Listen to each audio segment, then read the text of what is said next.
Bismillahirrahmanirrahim. Assalamualaikum warahmatullahi wabarakatuh. Alhamdulillahirabbil alamin alladzi arsala rasulahu bil huda wa dinil haqq liyudhhirahu 'ala dini kullihi wa kafa billahi shahida. Asyhadu an la ilaha illallah wa asyhadu anna Muhammadan abduhu wa rasuluh. Allahumma sholli ala Muhammad wa ali Muhammad, amma ba'du. Kaum muslimin wal muslimat dimanapun berada, yang semoga insya Allah diberikan keberkahan dan juga diberikan ketakwaan, siswa-siswi SMP Muhammadiyah program Khusus Bayat yang saya cintai dan juga saya banggakan, orang tua dan juga wali SMP Muhammadiyah program Khusus Bayat yang saya hormati. Pertama dan yang paling utama, marilah kita panjatkan puji dan syukur kita kehadirat Allah Subhanahu wa Ta'ala, yang mana berkat rahmat dan hidayahnya kita dapat bersua kembali di Ramadan tahun 1443 Hijriah ini dengan keadaan sehat, dengan keadaan iman, dan juga dengan keadaan Islam. Tak lupa salawat serta salam marilah kita curahkan kepada junjungan kita, Nabi Agung, Nabi besar, Nabi Muhammad Sallallahu Alaihi Wasallam. Semoga kita termasuk umat beliau yang kelak mendapatkan syafaatnya.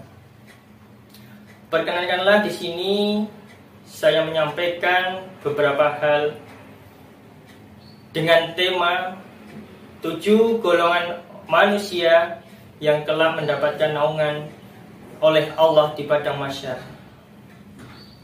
Golongan tersebut yaitu yang pertama adalah orang yang bersedekah secara sembunyi-sembunyi. Yang kedua yaitu adalah seorang imam yang adil. Yang ketiga yaitu para pemuda yang tumbuh dalam beribadah kepada Allah. Yang keempat yaitu adalah para pemuda yang hatinya terpaut oleh masjid. Yang kelima yaitu adalah orang-orang yang bertemu dan berpisah karena Allah. Yang keenam yaitu adalah orang-orang yang berzikir kepada Allah hingga ia meneteskan air mata. Yang ketujuh yaitu seorang laki-laki yang diajak berzina oleh orang atau perempuan yang cantik dan kaya, tetapi ia menolak karena takut kepada Allah. Lanjut ke yang pertama tadi, yaitu adalah sedekah secara sembunyi-sembunyi. Menyembunyikan sedekah dalam Islam memiliki keutamaan, yaitu dapat menjauhkan dari sifat riya. Maka sangat dianjurkan untuk bersedekah dalam keadaan bersembunyi-sembunyi. Namun ada kalanya kita ketika bersedekah secara terang-terangan. Kenapa? Untuk memotivasi teman-teman atau saudara-saudara kita agar ikut bersedekah, dan juga agar sebagai salah satu untuk rasa memiliki. Rasulullah SAW bersabda yang artinya, setiap orang akan berada di bawah naungan sedekahnya hingga perkara di antara manusia diputuskan. Hadis riwayat Ahmad. Golongan yang kedua yaitu adalah para pemimpin yang adil. Yang dimaksud dengan imam atau pemimpin adalah seorang penguasa, presiden, atau kaum yang berwenang terhadap yang memutuskan perkara. Yang dimaksud adil yaitu imam yang tunduk terhadap perintah Allah Subhanahu wa Ta'ala dan menjauhi semua larangannya, tanpa melanggar atau melampaui batas, dan tidak menyia-nyiakan. Allah Subhanahu wa Ta'ala berfirman dalam Quran surat Syad ayat 26 yang artinya, Hai Daud, sesungguhnya kami menjadikan kamu khalifah atau penguasa di muka bumi. Maka berilah keputusan perkara di antara manusia dengan adil, dan janganlah kamu mengikuti hawa nafsu, karena ia akan menyesatkan kamu dari jalan Allah. Sesungguhnya orang-orang yang sesat di jalan Allah akan mendapatkan azab yang berat, karena mereka melupakan hari perhitungan. Golongan yang ketiga yaitu seorang pemuda yang beribadah kepada Allah ketika mudanya. Banyak para kalangan muda di zaman modern ini yang sudah melalaikan Allah. Mereka sibuk dengan keadaan dunia. Mereka sibuk untuk berhura-hura. Mereka sibuk untuk bermain game dan lain sebagainya. Tetapi ada segolongan pemuda yang mereka justru mengekang hawa nafsunya dan beribadah kepada Allah. Orang-orang seperti inilah yang Allah cintai. Allah berfirman dalam Quran surat Al-Kahfi ayat 13 yang artinya, kami kisahkan kepadamu Muhammad cerita ini dengan benar. Sesungguhnya mereka adalah pemuda yang beriman kepada Tuhan mereka, dan kami tambah pula untuk mereka petunjuk. Golongan yang keempat adalah para pemuda yang terpaut pada masjid. Hal ini menunjukkan rasa cintanya kepada masjid. Mereka datang di malam hari dari rumah menuju ke masjid untuk semata-mata beribadah kepada Allah. Hatinya bagikan lampu pelita yang terpasang di atapnya, di mana tidaklah dia keluar darinya, melainkan dia akan kembali. Allah Subhanahu wa taala berfirman dalam Quran surat At-Taubah ayat 18 yang artinya,